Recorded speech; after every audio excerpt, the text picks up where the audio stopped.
Assalamualaikum warahmatullahi wabarakatuh.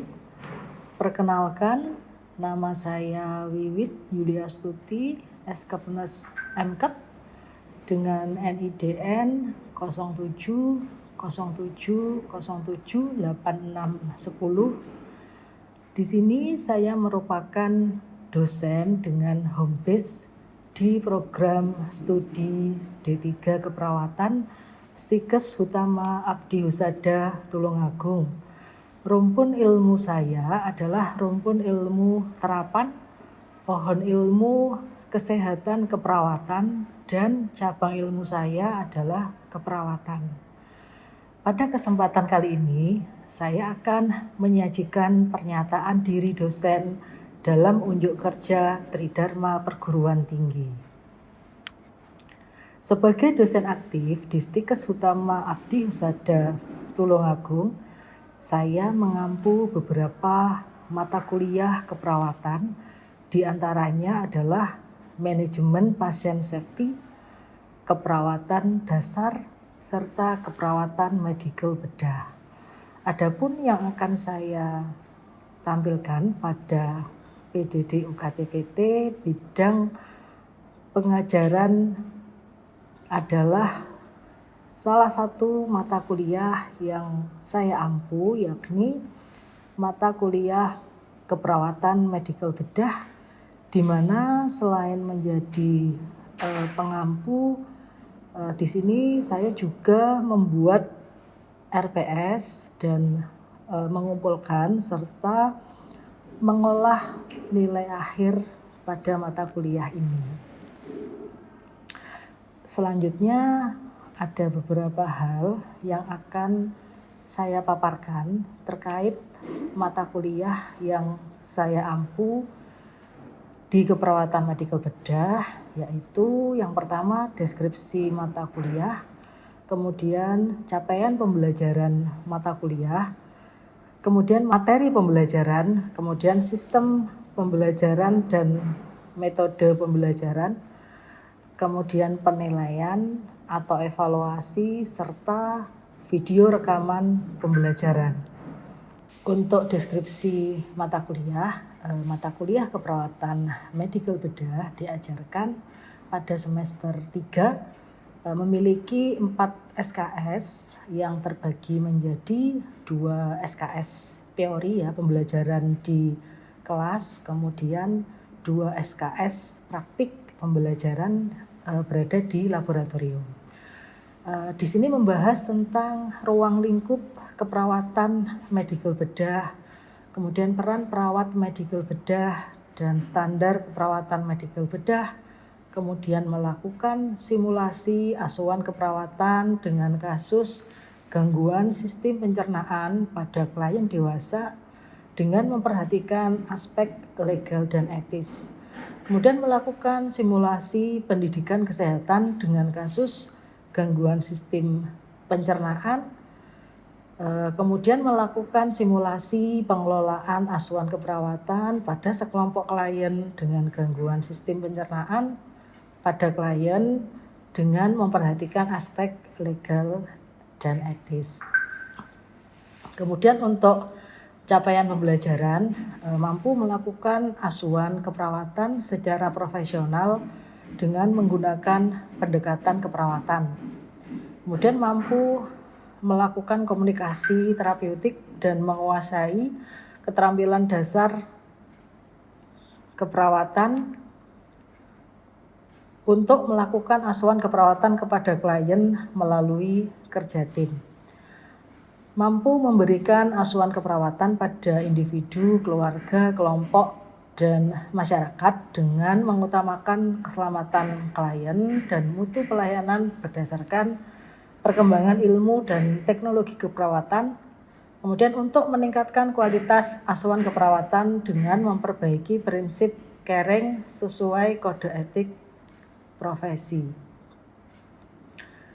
Di sini untuk CPMK menjelaskan tentang konsep dan ruang lingkup keperawatan medical bedah, peran perawat medical bedah, dan standar keperawatan medical bedah yang terurai menjadi 7 sub CPMK Yang pertama, mampu memahami anatomi dan fisiologi sistem pencernaan. Kemudian mampu memahami asuhan keperawatan pasien dengan gastritis dan diare. Mampu memahami asuhan keperawatan pada pasien dengan infeksi saluran pencernaan. Kemudian mampu memahami asuhan keperawatan pasien dengan apendiksitis. Mampu memahami asuhan keperawatan pasien dengan peritonitis, kemudian mampu memahami prosedur pemeriksaan sistem pencernaan, serta mampu mendemonstrasikan prasat kumbah lambung. Untuk materi pembelajaran meliputi anatomi dan fisiologi sistem pencernaan, mulai dari fisiologi mulut, faring, esofagus, kemudian gaster, usus kecil dan usus besar. Kemudian mampu melakukan pemeriksaan fisik sistem pencernaan. Kemudian asuhan keperawatan pasien dengan gangguan lambung dan duodenum. Asuhan keperawatan pasien dengan gangguan gastritis akut dan kronis. Kemudian asuhan keperawatan pasien dengan gangguan usus dan rektal. Kemudian asuhan keperawatan pasien dengan gangguan usus inflamasi, yaitu pada kasus apendiksitis dan peritonitis. Kemudian ada prosedur gastric cooling dan prosedur perawatan kolostomi.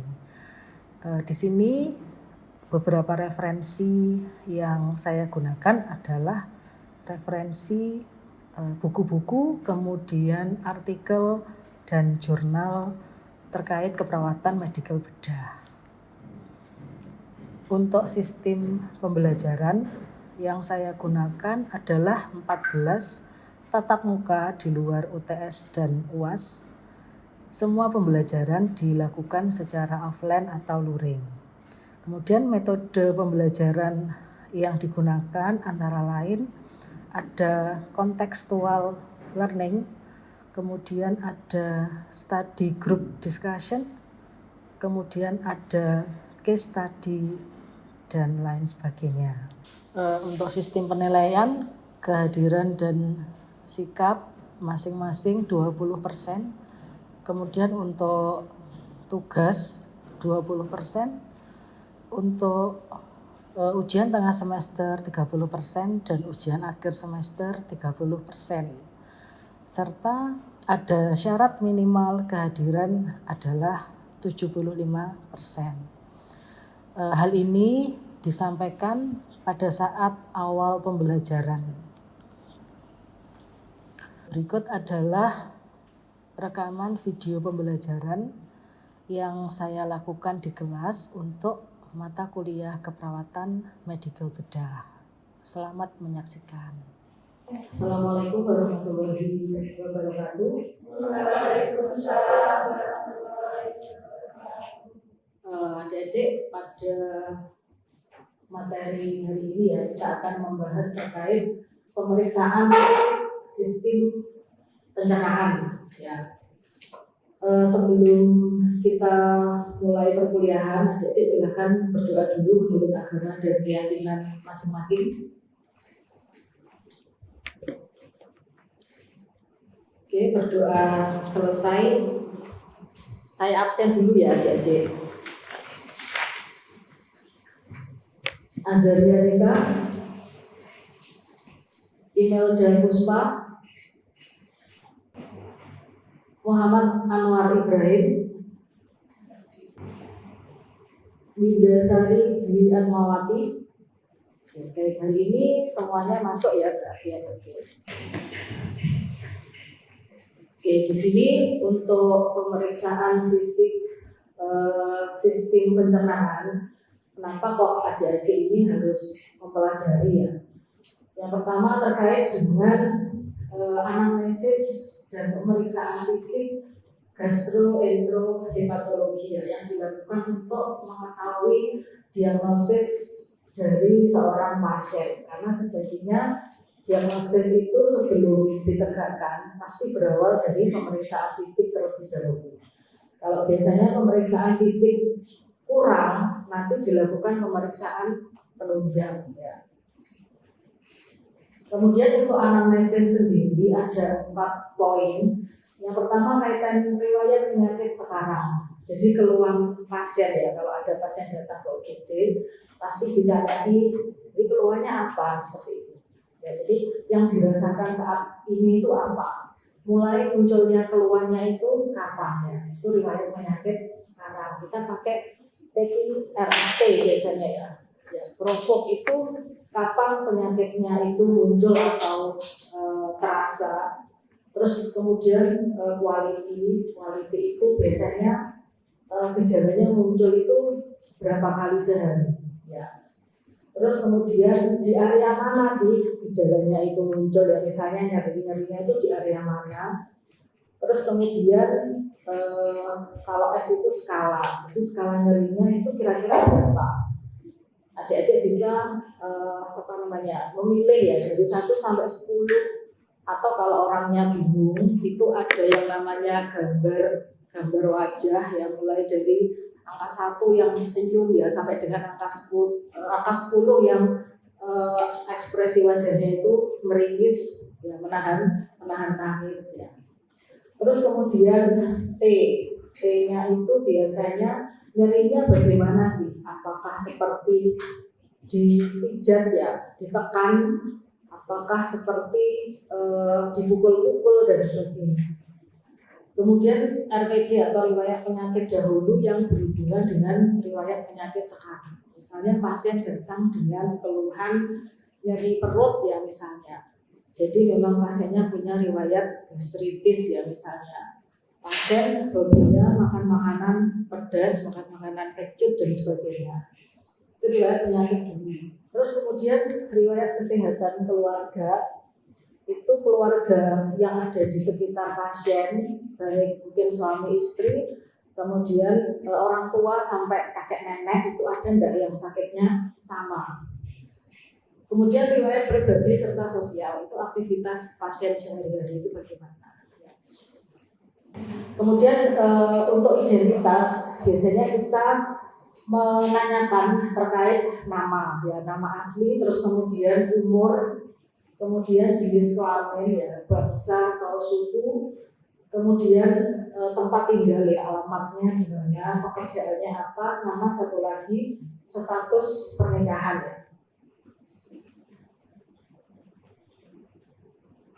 Kemudian di sini untuk riwayat penyakit sekarang ya, ini yang ditanyakan biasanya lokasinya, ya, lokasi itu juga bergantung di mana, awitannya, mulai terasa sakit itu kapan, kronologi bagaimana kok bisa sakit, bagaimana kok nyerinya itu di perut ya, misalnya tadi dia suka makan makanan yang kecut atau pedas, kemudian kualitas nyerinya bagaimana, nyeri sekali atau mungkin nyeri tapi bisa diajak untuk beraktivitas ya.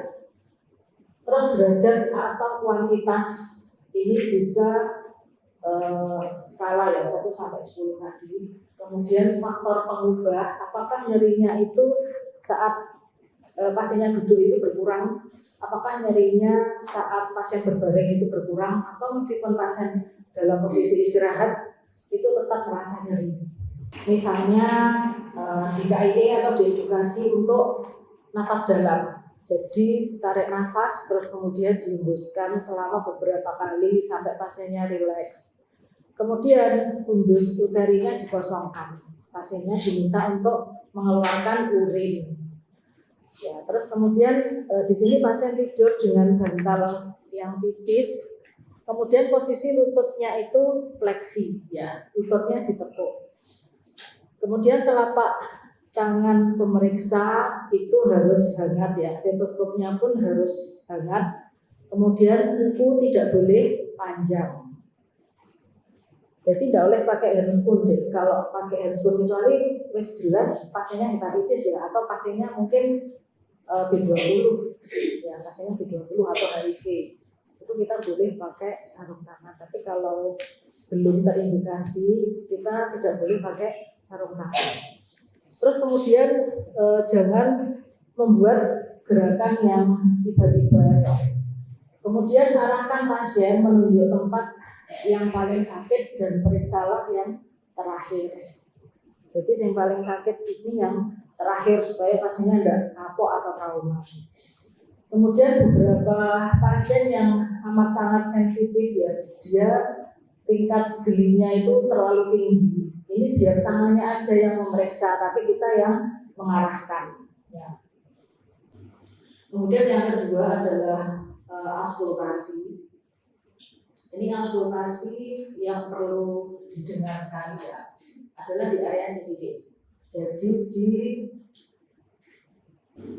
terus kemudian tahap terakhir ya untuk pemeriksaan fisik abdomen itu ada palpasi, jadi melakukan penekanan.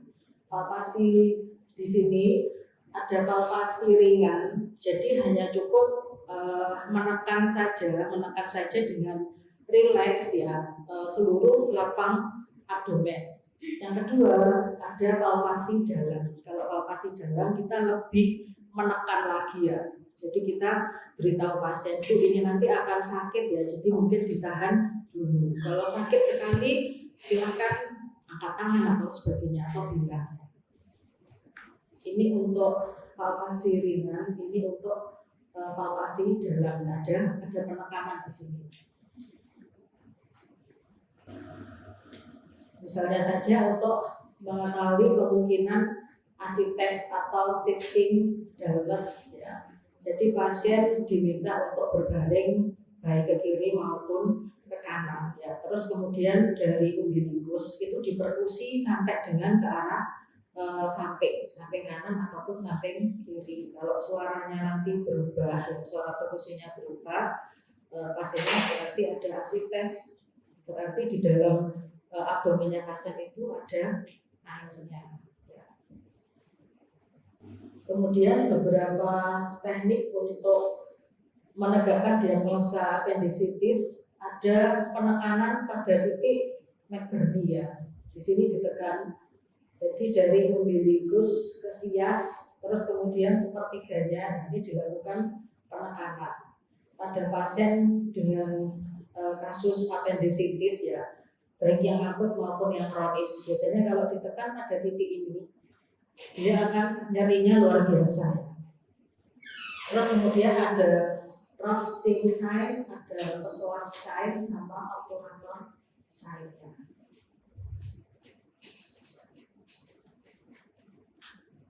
Terus kemudian kalau pasiennya dicurigai menderita kolesistitis akut ya, jadi ada batu empedu, itu nanti dilakukan penekanan di area di bawahnya rongga ke-12 ya, di sini ya. Kemudian untuk pemeriksaan urogenital pada pria ya, ini dilakukan inspeksi terlebih dahulu. Inspeksi berarti hanya dilihat saja ya, tanpa melakukan sentuhan. Apa yang mungkin bisa dilihat ya, yang pertama kaitannya dengan kulit dari penisnya. Ada beberapa orang yang mungkin memang ketika sudah dewasa itu belum melakukan hitam. Ya, kalau belum melakukan hitam berarti prekusiumnya itu biasanya kotor kalau tidak rutin dibersihkan. Ya. Jadi ya, periksa kulit di sekitar pangkal penis untuk menemukan ekskoriasi atau inflamasi atau peradangan. Terus kemudian kalau keluarnya mungkin gatel ya. Terus kemudian perhatikan meatus uretra, apakah letaknya tepat di ujung atau mungkin di area samping atau bahkan di batang atau di gland penisnya. Terus kemudian melakukan palpasi.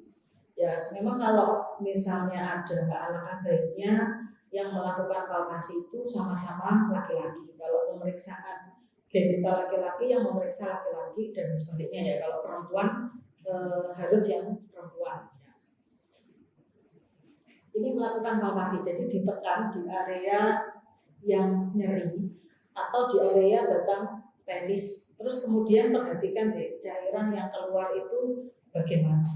Apakah bening, apakah keruh, apakah mungkin ada darah, apakah mungkin ada pes ya atau nanahnya. Terus kemudian dilakukan palpasi pada skrotum ya, pada skrotum dan isinya. Dan selanjutnya untuk pemeriksaan urogenital wanita ya.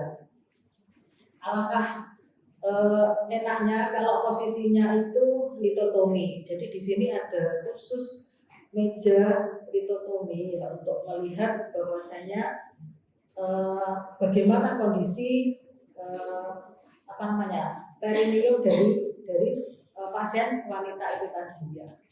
Jadi posisinya harus seperti ini ya, supaya lebih mudah untuk diperiksa. Nah ini di inspeksi terlebih dahulu, perhatikan penyebaran tekstur dan warna rambut pubis, kemudian inspeksi area labia mayor ya, kemudian labia minor, adakah kemungkinan adanya luka atau ulcerasi. Terus apakah ada odem vulva ya pada penyakit jantung atau penyakit ginjal. Kemudian untuk pemeriksaan anorektal ya, anorektal berarti pemeriksaan pada anus. Posisi pasien bisa seperti ini, tapi kalau dilihat sekilas kan kurang etis ya Dek. Bisa juga pasien itu diposisikan tengkurap ya, posisi tengkurap, terus kemudian kaki sebelah kanan itu diletakkan di depan ya, jadi enggak seperti ini. Nah seperti ini loh ya, ini lebih manusiawi kalau seperti ini. Terus kemudian dipakaikan baju ya, pakaikan baju yang talinan itu ya, supaya lebih etis. Terus kemudian nanti kalau sudah dilakukan inspeksi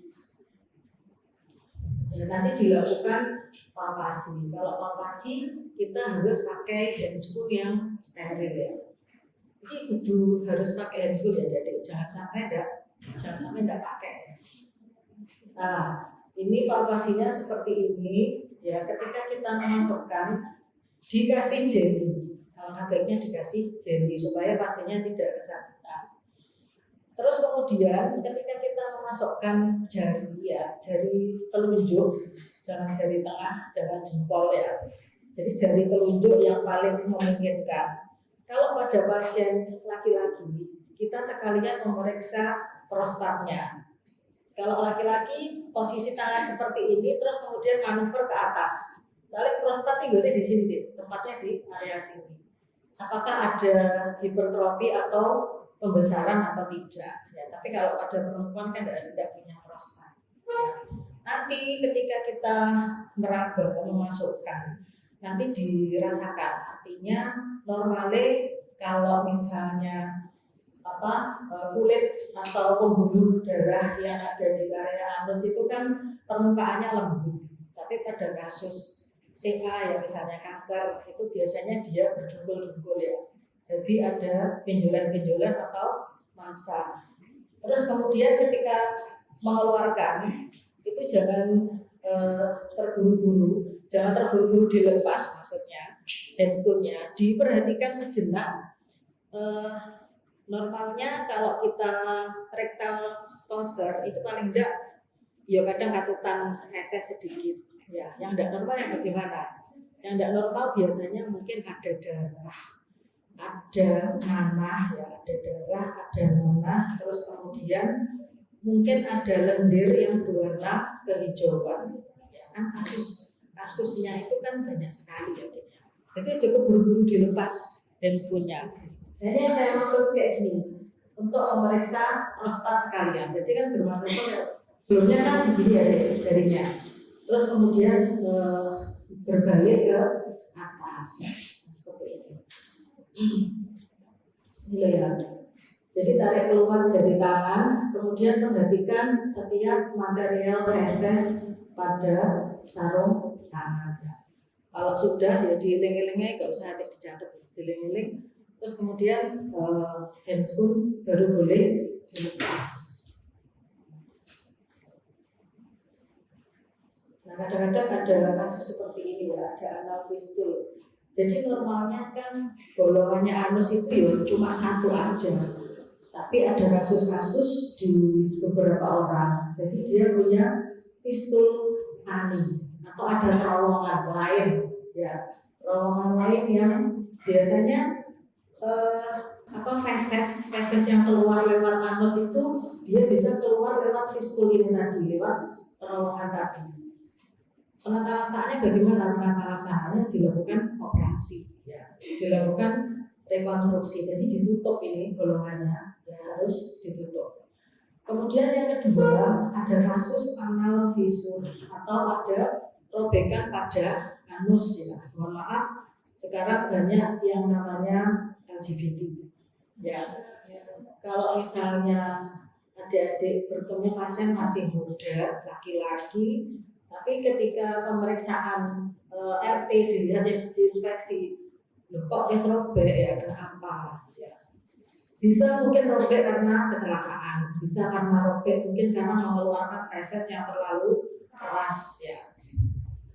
Tapi ini benar-benar robekan ya di sini.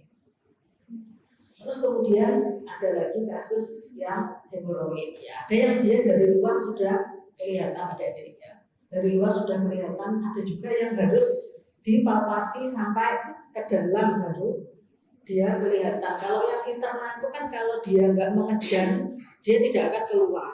Tapi kalau yang eksternal ini dia tanpa mengejar pun dia sudah keluar. Sekarang kan sudah ada teknologi, saya lupa ya namanya apa. Jadi ada operasi hemoroid yang one day service saja. Jadi datang terus kemudian di poli bedah biasanya dilakukan tindakan, sudah pulang lagi, tidak usah dilakukan rawat inap. Ya, kalau zaman dulu dirawat inap dulu beberapa hari dan nyerinya itu luar biasa ya kalau operasi hemoroid.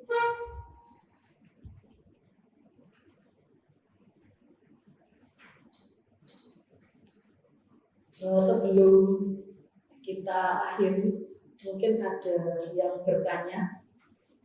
Baik, sebutkan nama ya Mbak ya.